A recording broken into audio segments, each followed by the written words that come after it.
Brandon, congratulations. You said it. Wow, what a moment. I mean, the emotion that you had, it was pretty unbelievable. So just talk about even now how you're feeling after capturing the belt this evening. Man, I can't believe it. This moment is so special. I'm always, trying to make jokes and play with everybody, but today was an emotional day for me. I start to cry because I feel it in the bottom of my heart. This moment is, I worked so hard for that fucking belt. It's pretty. It's pretty. I have 10 years like a professional, 15 years doing this sport. And this moment is so special not just for me, it's special for all the people around me, who support me in all this journey. You said it was 6 months of preparation after the first fight, a 6-month camp. I guess, what was the biggest thing you learned out of that first meeting that you were able to adjust to or change or make a difference? I learned too much about myself. I can talk with you about a lot of technical stuff, like the kicks, the boxing, the Muay Thai, all that stuff. But I learned too much. I'm real, and my mind is made with another material, different material, definitely. So I worked so hard. 6 months was so long. This training camp, take 2 or 3 years of my life, but I don't care, I have the belt. I have the belt right now, and that is the most important thing. And man, I don't have enough words to explain how I feel today. Yeah. Earlier this week, you kept your cool, but I'm wondering, what went through your head when he shoved you at the press conference? Did you think, like, I'm in his head a little bit, or what did you think? I won there. Actually, I saw Figueiredo in the press conference. He looks different. He keep his sunglasses. Don't want to watch me directly to the eyes. The same in the ceremonial weigh-ins, and I don't know. I was very confident. For me, a lot of technique, really good game plan, but my mindset. I was very confident. My mindset was the key of the victory so far. Yeah. What went through your head in the opening round? I think you probably thought you were getting out of there in the first. What went through your head, and how did you kind of readjust and refocus? I saw him going to the ground, but I go for him. But I try to be very patient and very smart. I try to keep position, and because my corners tell me how many times in the round. So I keep a lot of patience there. Keep the domination in the fight. Nice. Ultimately, you finished it off with a beautiful choke. I mean, did you think that the jiu-jitsu was going to be the way to get it done tonight?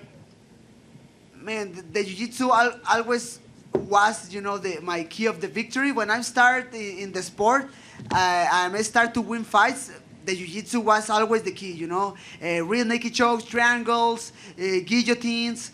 But I'm starting to do more striking because I think I needed to improve in that area. But my jiu-jitsu always is there to help me to keep the winning line. I know this win is for you, it's for your team, it's for your family and all that, but I mean, obviously the history of you being the first Mexican-born champion, what does it mean for you to represent Mexico as well as a UFC champ? Man, that was one of my principal goals, Obviously, I have too much respect for guys like Cain Velasquez, like Henry Cejudo. They put too much work in the sport for my country too. Cain Velasquez bring the UFC to Mexico in 2014. That was amazing. It put the mixed martial arts in Mexico another level. But now, I born in Tijuana. I born in Tijuana. I grew up there. I went to the school there. I suffered the bad opportunities, fucking government there, the huge companies don't put support in the sports, especially in the mixed martial arts because it's a new sport for the country. So man, I know with this belt I put the sport in other level, and that made me feel amazing. That's awesome. And last thing for me, surely you want to enjoy this, and now that you're the champ, you don't have to call anybody out. They have to come to you. But are there any fights that are important to you or make sense to you? Are there names that you want to see in a title defense? Yes, definitely yes. You know, this training camp was so long. I, I mean, to be honest, it was 6 months. 6 months of preparations. I mean, game plan, drills, going to the gym, trying to make every single movement of the fight. My mind, you know, was so. I need vacations. I need to go to some beach. I don't know where, but I need to rest. I need to rest because after the first fight, I try to enjoy, you know, my family in the Christmas, but one part of my mind is still in the fight, you know, still with Figueiredo, still with the pressure of the next fight because I knew the rematch will come in, you know. So I don't know, man. I have some names, you know. Askar Askarov is doing very well. Cody Garbrandt, he wanted to come to the division, but he lost his last fight against Rod Font, so I don't know. The trilogy against Figueiredo can be a possibility, but this fight wasn't even close, you know. So I don't know, man. I just want to go to my house, put my cell phone, pop, and enjoy my family and a lot of bad food. Why not? Brandon over here. Physically, how did Deiveson Figueiredo feel in there compared to your first fight? Man, we need to be honest. He cut too much weight. I think it's unnecessary. You know, this sport is so hard because you cut weight because you want some advantage in the fight. You know, you want to feel stronger. You want to feel with more energy than your opponent. But man, we saw actually the embedded. You know, Figueiredo crying after make weight. Very dramatic in the last minute of the time. I think it's unnecessary, but obviously it's not my decision. It's decision of his team and him. Sorry. What did you two say in the octagon after? Look, he came over and put his arm around you. He lifted your arm up. You guys talked after Deiveson tonight. What did you guys talk about in there? He's speaking Portuguese, to be honest. So I don't know. But man, he was very respectful, and I knew that the guy, he tried to put some special flavor in the fight, you know, trying to be the bad guy, but that doesn't work with me, you know. My mindset is different. So the guy is a father as me, you know. He has a family, he has a wife, a daughter. So the guys are nice people. Just sometimes he tried too much to be the bad guy, but sometimes it's not necessary. He's a respectful guy, and I really appreciate it. And finally, looking at through Twitter, fighters like John Jones, Daniel Cormier, Jorge Masvidal, they're all praising you on Twitter. Nate Diaz was just in here, and when we asked about you, he started to clap and said it was an awesome fight, and he's really happy for you winning your title. So what does it mean that your fellow fighters, people that you watched growing up, are praising you? It's a dream come true. I'm not very huge fan of all these guys, you know. Imagine that, you know. Actually, I had photo. Friends in Ghana come with me. Can I take a picture? And just engage you. Can I take a picture with? Man, I want a picture with them, you know. So man, this is a dream come true, and I really appreciate it. All these guys like my work, and I love it. Brandon over here. Congrats, champ. Thank you. Would it be safe to say that you came in the first fight, you thought you could win, but you came in today, you knew you could win? Sorry again? Your mindset from the first time to the second time, like you thought you could win, but it seemed like this all week, it said you walked around with that swag, like you knew you were gonna win because you were bullying the bully. Yeah. So, good one. First of all, my mind is very strong, you know. Because I had very bad moments in my life, you know. For example, I don't know, 2018, I hate that year of my life. It was horrible. I lost 2 fights in a row. UFC released me to the company. I start to, you know, I need money, I need everything, problems, my surgery of my daughter. Was a hard moment. And all these moments built my mind until today. So, in the press conference, he pushed me. Figueiredo pushed me, but my mind was in the correct way, you know. My mind was always focused on what happened, you know. Like, I don't care. You can push me 100 times if you want, but that nothing changed. I'll be the next flyweight champion of the world, and I'm the best, you know. I have a lot of memories with Rose Namajunas. That was a special moment for me, you know, because she was an underdog against Joanna, and she was an underdog against Whaley. And I remember that moment when she started to say to themselves, like, I'm the best. Like, that was like, wow. You need to believe that, you know. And my mind is building with another material, definitely. Have any Mexican combat stores reached out to you, like Julio Cesar Chavez Sr. or Canelo or any of them? And do you inspire to get to that level? Because these guys get a lot of love. When they show up to any boxing fight, people go crazy. You inspire to get to that level, but bring it to the MMA side? Man, obviously in Mexico we have a huge culture, a huge history in the boxing, you know, in combat sports in general, but definitely in boxing. Right now it's Canelo Alvarez, but before was Julio Cesar Chavez. My favorite boxing fighter is Juan Manuel Marquez. I love, for example, the fight against Katsidis. I love that matchup. So this is mixed martial arts, you know. It's a new sport, I mean, for the world. Even for the world, it's a new sport. Imagine for my country, for Mexico. So I'm doing the correct things to put the mixed martial arts in other place, and I'm making history. You know, right now, the guy from Tijuana, the kid from Tijuana is the champion. So I love to start to think I'm part of the history of the sport tonight. And something that has to do with fighting, but has to do with your life. You're very proud for being from Tijuana.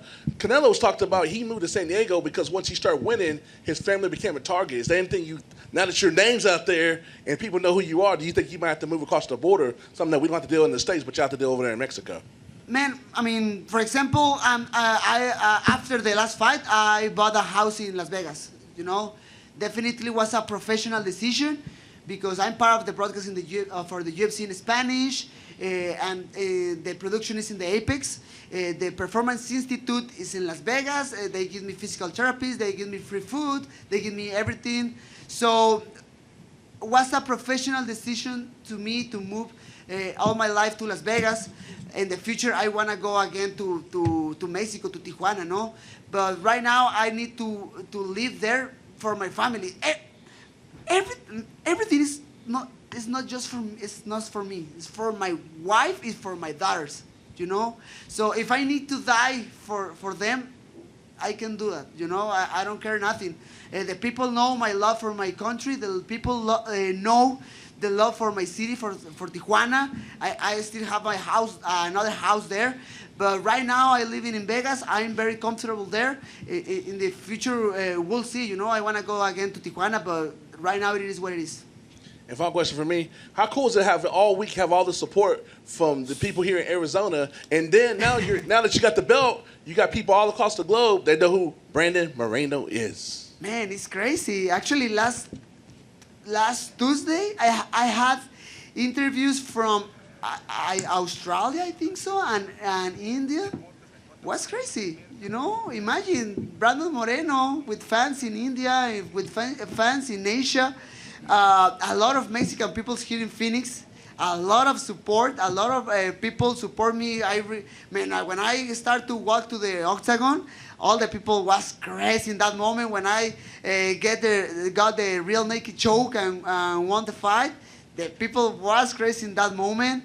I fought here in Phoenix before to come to the UFC. So the people know me here in Phoenix, and definitely Phoenix has a special place in my heart. Brandon, to your left over here. Brandon. Hey, man. Who do you predict will be the next Mexican champion after you? Oof, good question, bro. I mean, obviously, Pantera Rodriguez has an important fight against Max Holloway. I understand that people say Pantera is the underdog, but you never know. You never know because this sport is about the styles, and Pantera has a crazy style of fighting, you know. Alexa Grasso moving to the flyweight division looks impressive. Looks definitely better than in 115. Irene Aldana had the opportunity against Holly Holm. Was on a hard fight for her, but she's still there. You know, I don't know, man. I don't know. Mowgli Benitez, he's working so hard. Who more? Others. We have a lot of. I don't want to make any mistake because we start to other Mexican fighters start to come to the company. So it's about work, man. It's about hard work, and that's it. For sure. And I was there in Portland for your UFC debut. Oof, you got that man, upset over Luis Smolka, and biggest moment of that night. Just everybody went crazy for you getting that upset. Would you ever have imagined that you'd have something that would top that the way that this did? Obviously, yes. I don't knew about the time. But all my life was for this. I mean, all my life in this sport was for this, and I did it today. I remember the fight against Luis Smolka was very inspiring. That I was very inspired in that moment because was in short notice. The season of the Ultimate Fighter was on TV in that point. So anybody expect too much about my performance that night, but again, I was very confident. I don't care that shit of the underdog. I don't care that. The people can talk and the people can start to predict what happened in the fights, but I have the last word. Congrats, champ. Thank you, bro. Hey, Brandon, right up the middle. I think the most beautiful part of the whole night was on your way in when you stopped and kissed your daughter. How much does that mean? Do you have your family here? Do you fight different when they're in the arena? I was on fire in that moment. When I saw my daughter, my mind started to, Actually, I say that before, but, in my normal life, I'm trying to be, very respectful, very happy guy, very humble.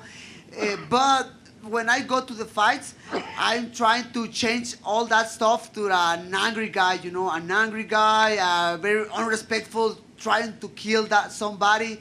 And when I saw my daughter in that moment, that bad guy comes like 100%, and put my mind in the correct place to try to kill my opponent. And that happened this night.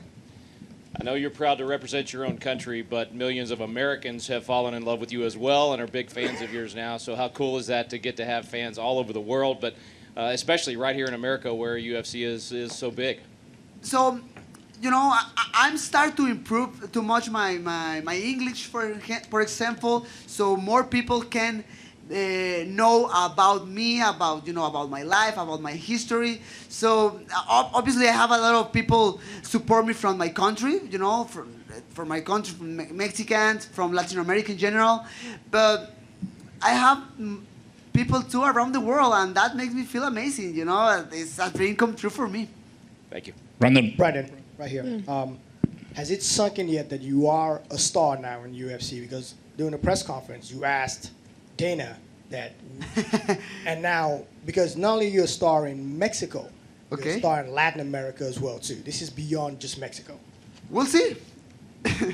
We'll see what happens. I mean, I don't see my social media. I don't see nothing what happened in Mexico. My coach showed me in a video with a lot of people in my 150 people in my gym in Tijuana, celebrating like a crazy people. Everybody crazy there. Very happy by my performance. So we'll see, brother. We'll see what happens after this victory. But I know this victory is huge for everybody.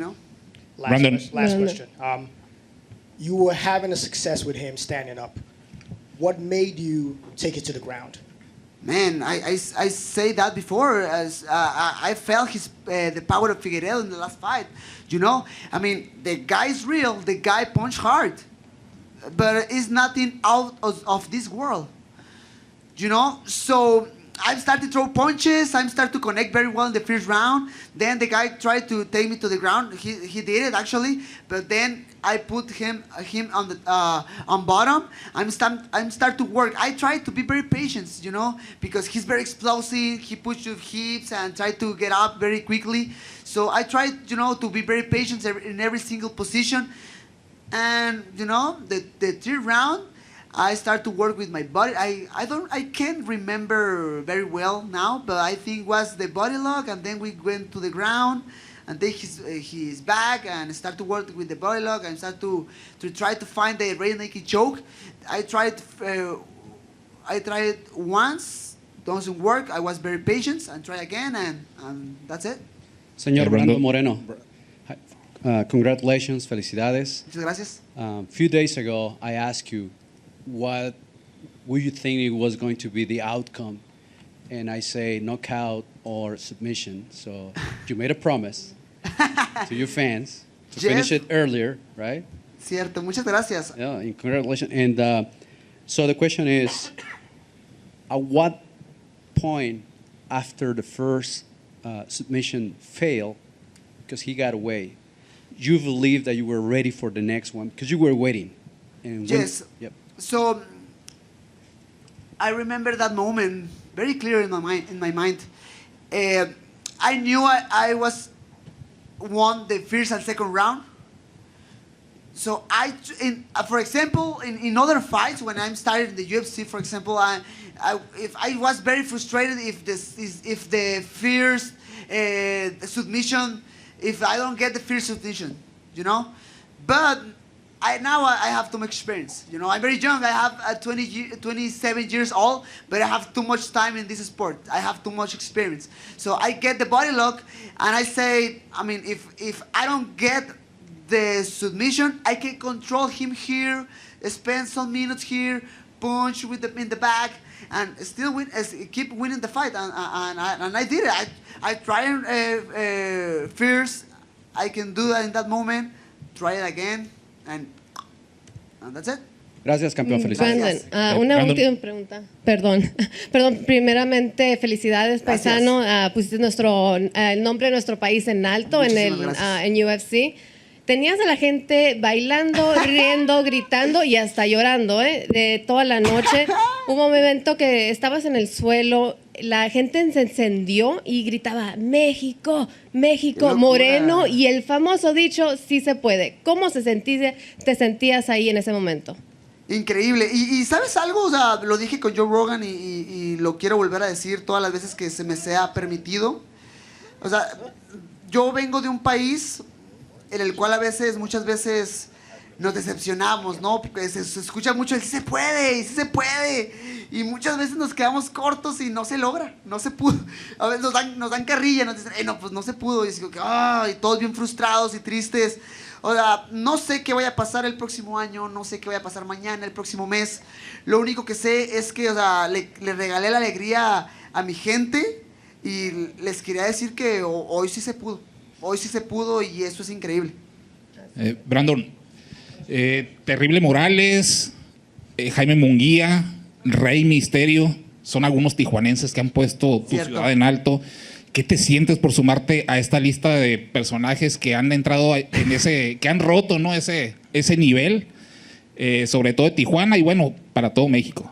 Mira, la verdad es que, o sea, ya lo había dicho anteriormente, o sea, tenemos una cultura del deporte de contacto muy grande en México, especialmente en el boxeo. O sea, tenemos infinidad de campeones, ¿no? O sea, el Terrible Morales es uno de ellos. También, por ejemplo, o sea, Rey Misterio es un histórico en la lucha libre. Artes marciales mixtas. Hablando de artes marciales mixtas, todavía nos falta camino por recorrer. Yo lo opino así, pero como comentaba anteriormente también, o sea, Caín Velázquez puso el deporte en otro nivel cuando lo llevó a México en 2014. Ahora Brandon Moreno teniendo el cinturón y llevándolo a México y representando completamente los colores, yo, o sea, sé en el fondo de mi corazón que acabo de poner el deporte en otro nivel y es parte del camino y es parte de lo que quiero hacer, ¿no? Que cuando me retire, o sea, la gente sepa quién es Brandon Moreno y estar plasmado en las calles de Tijuana y en México en general. Brandon, right here. Hello, brother.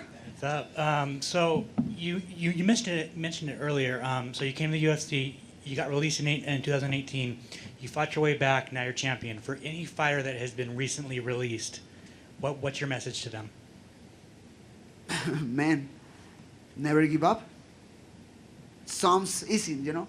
Sounds very, very easy. Never give up. You know, the images from social media. You know, the inspirational photos you watch. In some point, it's easy. Never give up. Obviously, the sacrifice, the discipline, that hard moments when you feel like very, very bad and you still go, you keep going. I mean, if you go out of the UFC, it's not the end of the way. I promise, and I really believe in it. And I'm, you know, the graphical description of that. You can do it, you know, free commercial. But you can do it and never give up. Congrats. Awesome. Thank you. Love you guys. Thank you so much for everything. I need to eat something. I'm so hungry. I need that pizza. See you guys.